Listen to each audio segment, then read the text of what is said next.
You were supposed to play in Paris last Sunday. So how did you get to know about the attacks? All over the TV, as it happened. And they were filming it, you could still hear gunshots. It's so dumb. Those people are so dumb. What for? They think it's going to be a heroic thing, kill innocent people, assholes, cowards, Did the thought come up in your mind that this could have happened at a Motorhead concert as well? Yeah, sure, of course. I mean, we played the Bataclan many times, 10 times, It was a regular show for us in Paris. But thankfully, not that night.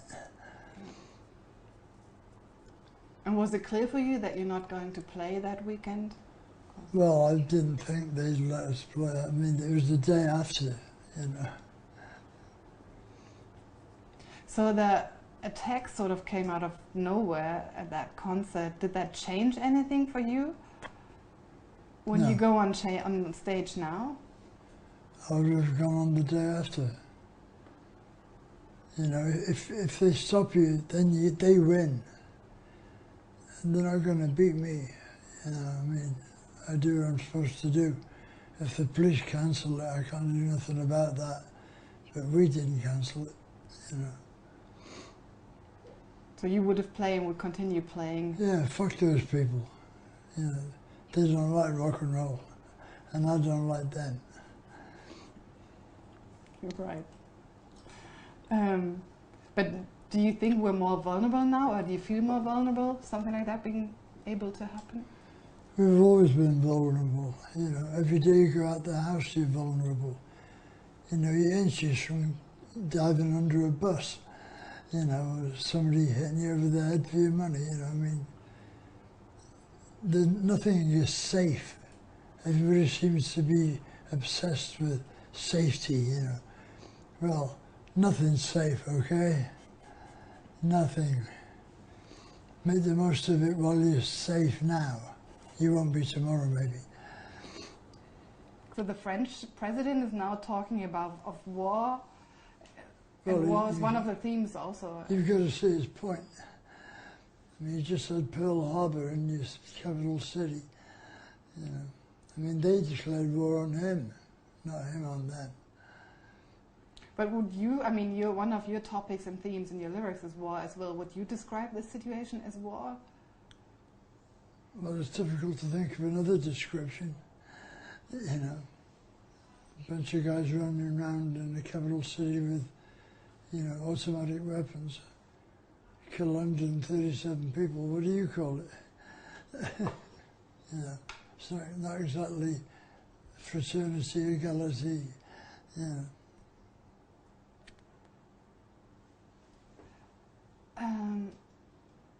You also lost a former band member last week. Does that make you... He's the second one. First Wurzel and now Phil. It knocks you back a bit, I know Phil, it feels like all my life, It's not, but it felt like it, And he was a real character, he was a real nutcase. And I do admire that in a person. But I think he lost the will to live, because he was doing a lot of the wrong drugs and living with the wrong people, and they finally caught up. Would you say you always used the right drugs? No, but it's like, it was too much for his constitution, So far, I've survived it, because I invented it, more or less. It's your 40th year with Motorhead. Did you ever think you would get this far? No, you don't think like that when you're beginning a band, you just want to play with some other guys and see what happens, You look about a year into the future, that's about it. 40 years is a joke, It's ridiculous. I have no idea what I'm supposed to do now. Yeah. Did you ever, if you knew it would go on that long, would you have stick to the name, or do you still would have chosen the name? No, Motorhead's all right. It's a good name. All the best band names are one word. The Who is the best band name ever, I think. When I was small, I always thought you were Scandinavian because of that letter. Oh yeah, More. I was in Germany too. Yeah. Did you just use it as a joke, or? No, I used it because it looks mean. But there was a band before us, Blowistical, that used it too. Because it looked mean. Yeah, like Gothic writing looks mean, you know. So many musicians mention you as a hero and as a role model. What is it you would say you started out doing differently than others? Louder and faster, because we were the year before punk happened, you know. So a lot of people really didn't like us, you know, the press didn't like us. They gave us 6 months to live, Motorhead. So fuck them. They're all gone and I'm still here. Yeah, too bad. How close do you feel to punk? I liked a lot of the bands, but I didn't like a lot of them as well. The best were the Damned and the Pistols. I never liked the Clash particularly. I liked Joe Strummer in his previous band, the 101ers. He was playing vintage rock and roll, you know. But punk gave the music business a kick up the ass, you know, which it was really in need of at the time, you know. Very complacent. And now it's got another kick up the ass from the internet because it cut its own throat by trying to bust everybody who downloaded. I mean, what is that? How could you bust everybody? Everybody would be in jail under the age of 15. You know what I mean? Stupid.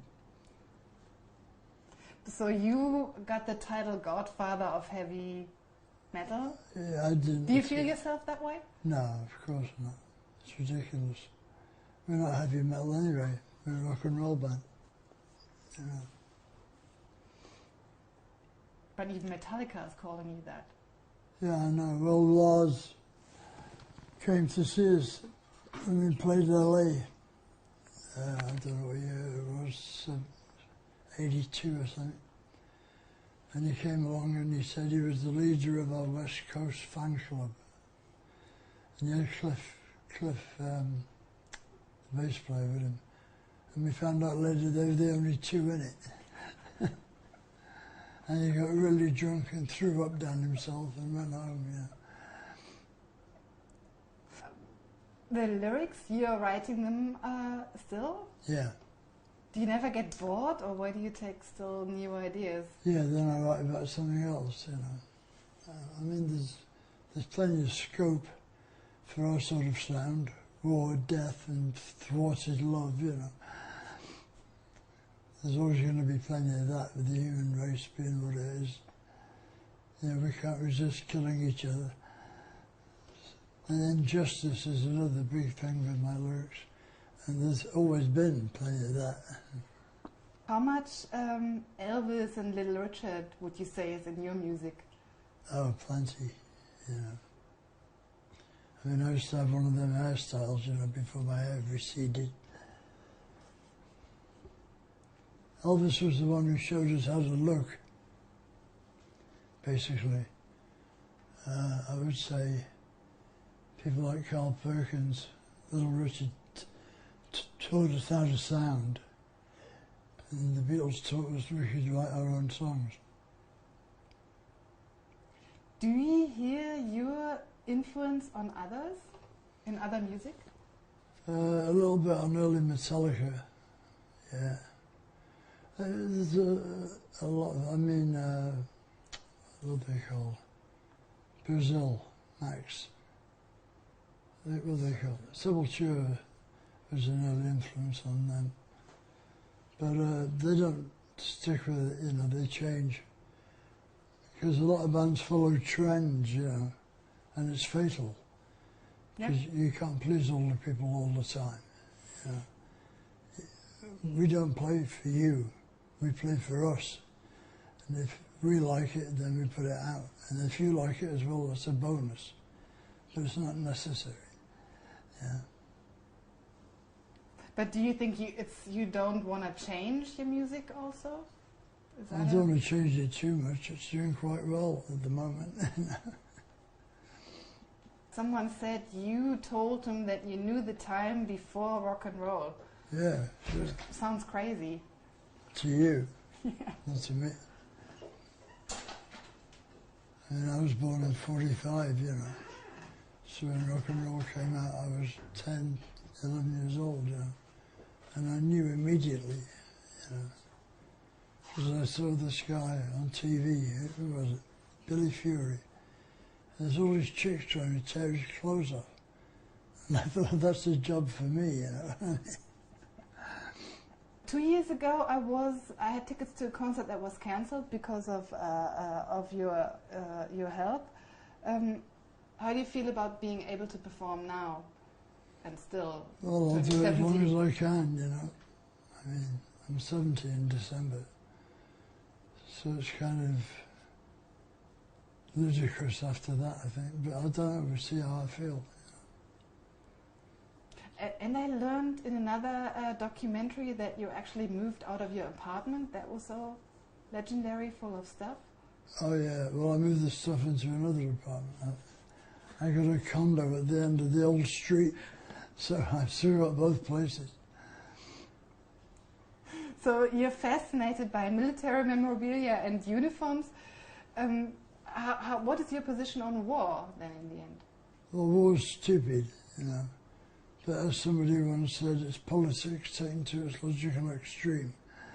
You know, I mean, they should put the leaders of the government concerned in a ring and let them fight to the death.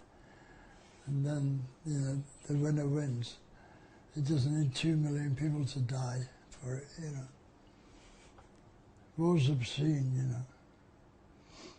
And I was told you changed your drinking habits from Coca-Cola, whiskey to orange. Vodka and orange, yes. How come? Well, Coca-Cola is really bad for you, and I'm diabetic, so I shouldn't even look at it, you know. But I carried on drinking it for 10 years after I got diabetic. But it was too much, you know, too much sugar.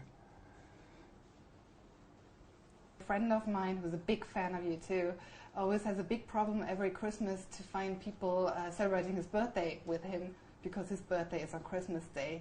Oh, he said it must be worse for you even. On Christmas Eve. It's Christmas Day here, right?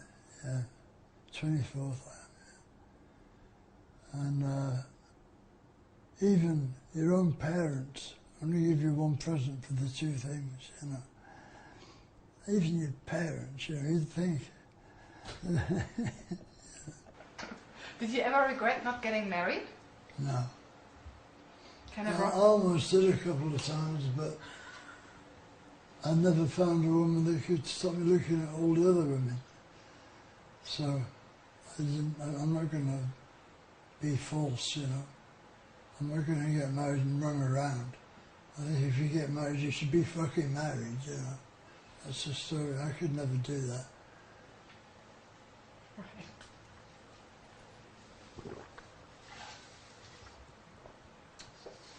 Ah, that's good orange juice. Is it good orange juice? Oh yeah. Almost perfect. Except for the orange taste. Are you sometimes surprised, or do you find it surprising that you're still able to perform, given the amount of drugs and alcohol you consumed in your life? No, just lucky. Yeah, I don't really recommend the lifestyle because most people die of it. You know, I mean, a lot of my friends are dead, you know, who shouldn't be, you know, who had a lot more music in them, you know. But that's the way life is, luck of the draw, you know. It's all down to random, it's luck. It's not, you can't plan your life. It doesn't work. If you're confronted by a situation that you didn't plan for, and then you're lost, you know, baffled. You know. So you might as well be ready for anything. And to do that, you have to take all the drugs you possibly can, so as you'll know what they are. Would you always continue performing? Or have you ever think... well, after death, no. I have to stop then, I think. But you never know, I could haunt somewhere.